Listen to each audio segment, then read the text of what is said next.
তো এখন জনপদের সময়, তার আগে আমরা ফিরে আসছি ছোট্ট একটা ব্রেক নিয়ে। তো আপনারা সকলে আমাদের সাথে থাকুন।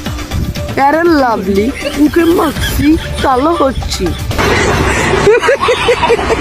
ওদিকে দেখা গেছে যে আমেরিকার প্রেসিডেন্ট ডোনাল্ড ট্রাম্প সে একা ইরানের মিসাইলের স্বাদ খেতে খেতে তার মোকা মারা লাল হয়ে গেছে। এখন তার শত্রু নামে মিত্রদেরকে এই যুদ্ধে জড়ানোর আহ্বান জানালেও তারা কেউ তাকে একবারের জন্য সাহায্য করতে আসেনি। তারা বলে দিয়েছে যে ডোনাল্ড ট্রাম্প ফিরিতে দিলেও তারা মোকা মারবে না।